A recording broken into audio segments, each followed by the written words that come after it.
video, we gave you an overview of Thai history. If you haven't watched it yet, I suggest you watch it first. If you have, keep on watching. In this video, we're going to be discussing social issues within Thailand. Some of Thailand's social issues relate to the country's laws. An example of this can be found within the lese-majesty law. Lese-majesty is a term used to refer to the act of insulting the royal family. Even though this law applies to monarchs around the world, Thailand has some of the harshest restrictions. In fact, the number of cases of lese-majesty have increased over the years, with there being 400 cases in 2010. The lese-majesty law wasn't added to Thailand's criminal code until 1908. However, the law itself has been around for a long time. Specifically, it dates back to the Roman Republic and Empire Tiberius, who ruled from 14 to 37 AD.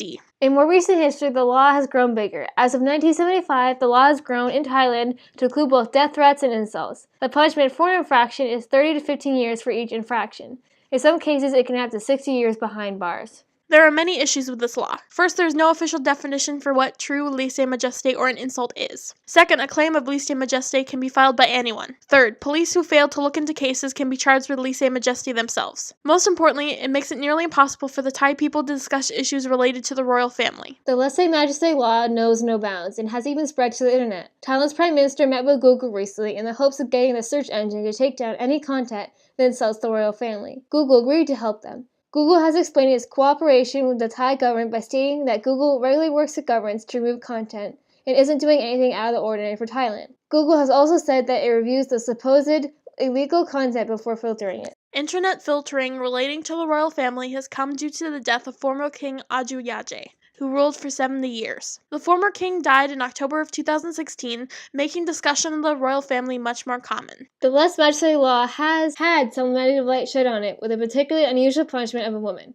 A lady who was accused of insulting the former king on social media was forced to kneel to a picture of him. She kneeled to the picture in front of a large crowd. To learn more, check out our sources. The next social issue involves schools. Tanjan Primary School in Thailand has experienced 3 firebomb attacks and in 2013 experienced the killing of a teacher by masked men with guns. The school is just one of 1,200 government-run schools in Thailand's Deep South. Thailand's Deep South is the location of a clash between Malay Muslims and Thai Buddhists. Starting in 2004, there have been 6,500 deaths due to clashes between the two groups. A more detailed look shows that 200 teachers have been killed and 300 government-run schools have been attacked.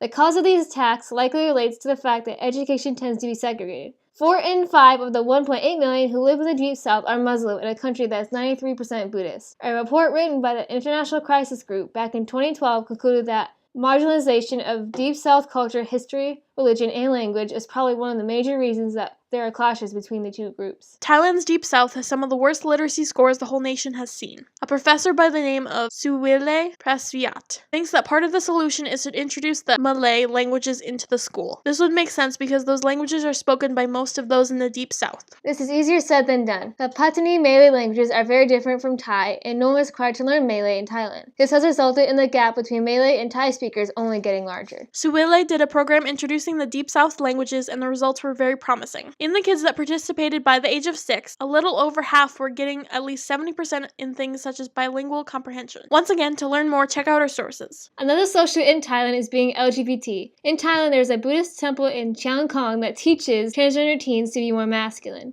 Back in 2011, a headmaster was quoted saying, "We cannot change all of them, but what we can do is control their behavior to make them understand that they were born as a man and cannot act like women." Adolescents who are assigned male at birth between the ages 11 to 18 go through training to get rid of their femininity. These children at the temples can't use makeup, wear perfume, sing, or play. It was found that 2.5% of LGBT teens in Thailand are forced to go to temples in order to get cured, and others may experience different kinds of treatment. In some cases, kids are forced to leave their homes. In 2013, one of the most common phrases used to describe LGBT people in Thailand was freaks of nature. This sort of negative thinking has even leaked over into schools. There have been some school textbooks that encourage kids to avoid their peers if they act unusually masculine or feminine. The books also inform the kids to tell the teachers so that they can change the unusual child's behavior. A majority of foreigners who travel to Thailand are unaware of these issues because Thailand is really kind to foreign LGBT people. Foreigners may know Thailand for its beauty pageants that consist of trans women who are frequently referred to as ladyboys. Other things LGBT foreigners foreigners may enjoy in Thailand is gay bars and gender clinics. I feel that it's best to end this social issue with a quote from one of our sources. There's a quote that says that Thai society unofficially accepts but officially rejects gay and lesbian people. Anjam Suparanananda, president of LGBT rights group Undri, told Phuket News in 2013, "I think it's true that Thai people can only accept gay and lesbian people in superficial ways, such as the way they act or dress. But when it comes to the meaningful circumstances, Thai people tend to be biased against them." The last social issue that we will be discussing is torture. Ever since the official switch to military control in 2014, there has been torture. In a report by the name of Make Him Speak by Tomorrow, Torture and Other Ill Treatments in Thailand, there were 74 documented and unrelated instances of torture done by both police officers and soldiers. Some of the methods of torture mentioned in the report include suffocation due to plastic bags, waterboarding, and a person's genitals getting shocked with electricity. Torture is allowed due to things such as martial law that lets soldiers imprison people without letting anyone know. The martial law also allows soldiers to keep people in prison for as long as a week.